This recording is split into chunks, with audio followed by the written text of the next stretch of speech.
Hi everyone, my name is Dennis Klein and you're watching the Wi-Fi channel. This is a brand new YouTube channel that is dedicated to helping, informing and teaching new and upcoming Wi-Fi engineers. Don't be fooled by the background here. This is actually my home studio, which I also use for other hobbies, but I'm definitely going to talk about Wi-Fi today. On this very first episode, I'd like to give you 5 reasons why you should become a certified Wi-Fi professional. So let's get right to it.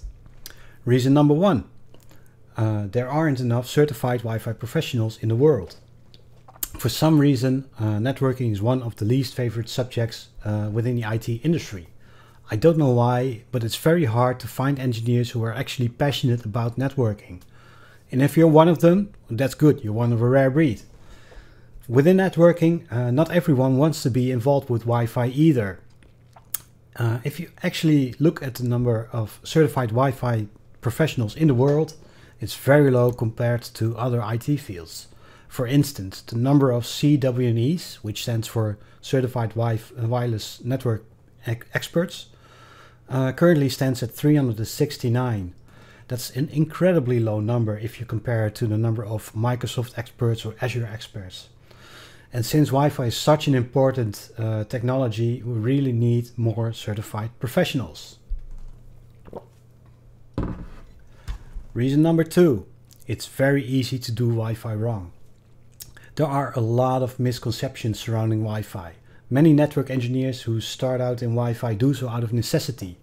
It's not something they're taught in school, but instead they're learning on the job. Their employer assigns them a Wi-Fi project and they need to figure things out for themselves. Many of them rely on information they get from their peers, from their vendors, or just information they find online. However, there's so much misinformation and bad practices to be found that it's hard to actually distinguish the fact from fiction. It's very important to get reliable resources, but when you're just starting out, it's quite hard to find them. Plus, the main problem with Wi-Fi is that it's so robust that it's very easy to make mistakes without noticing. It will simply work for basic connectivity, but as soon as the client density starts to increase or your applications start to get more demanding when it comes to throughput or latency, then things really start falling apart very quickly. Reason number 3. Wi-Fi is only getting more complex. Wi-Fi currently already is a very tough subject to master, and on top of that it's completely backwards compatible with every previous version of Wi-Fi. That means you need to learn about everything that has happened in the past 20 years. Now let's compare this to a Microsoft certification. Suppose you want to do MCSA for Server 2019. If Windows Server was comparable to Wi-Fi, that would mean you would actually need to learn Windows NT 4.0, Windows Server 2000, 2003, 2008, 2012, 2016, as well as 2019. Now, even though those old systems seem redundant, they're still relevant because in the field of Wi-Fi you will encounter devices that support those old technologies. Plus, you've got loads of new technologies coming like 802.11ax or Wi-Fi 6 and WPA3 security that make things even more complex. I don't envy anyone who's just starting out in Wi-Fi and needs to learn all of those things and all the new stuff as well. But I advise you to get started right now so you'll be better prepared to understand new technologies as they're starting to emerge. And this leads me to reason number 4. There is simply too much bad Wi-Fi out there. Based on what I've told you so far, it's not hard to understand that a lot of Wi-Fi installations are actually pretty bad. And users have generally come to terms with it and accepted that.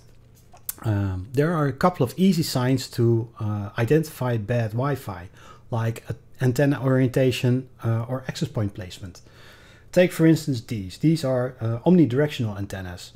And often you will find them pointing in every possible direction except the correct one, because the correct position is straight up or straight down, like that.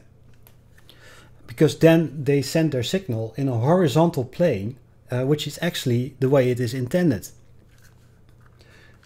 If you point them in different direction like that, you're just crossing the beams, and we all know how that works out. Another dead giveaway is access points in hallways. This creates a whole host of problems of which users are simply not aware. Take for instance hotel Wi-Fi, which is generally pretty bad. You either can't get a signal, or when you do have a signal, you don't get any throughput at all. One reason for this is that most hotels place their access points in the hallways. And they really should place the access points in the rooms itself, where the actual users are, because that will increase your data rates, that will decrease your interference, and it makes for an overall much better Wi-Fi experience. The problem with Wi-Fi is that a lot of companies keep installing Wi-Fi the old way, which simply doesn't work anymore. They don't use proper designs, they don't use proper surveys, and they don't use properly trained personnel. And we desperately need to fix that.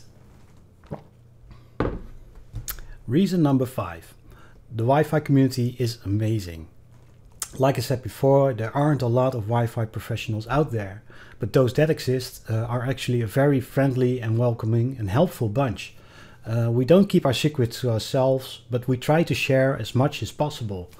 There are a lot of good resources out there, like blogs and podcasts, which really help you to understand Wi-Fi. A good place to start, for instance, is the Clear to Send podcast or the Wi-Fi Ninjas podcast. Those are high quality podcasts with a lot of useful information. Also, a lot of Wi-Fi professionals have Twitter accounts where they hold discussions, share information, and help each other out. They're very easy to reach. If you send a message to someone with a question, then generally you will get an answer. And finally, the conventions are amazing. Last year I visited the Wireless LAN Professionals Conference in Prague for the very first time, and I was just amazed by how friendly and welcoming everyone was. Actually meeting all those people and being part of this community is just such an amazing experience. And those are 5 reasons why you should become a certified Wi-Fi professional. In the next episode, I'll give you 4 steps on how to actually become a certified Wi-Fi professional.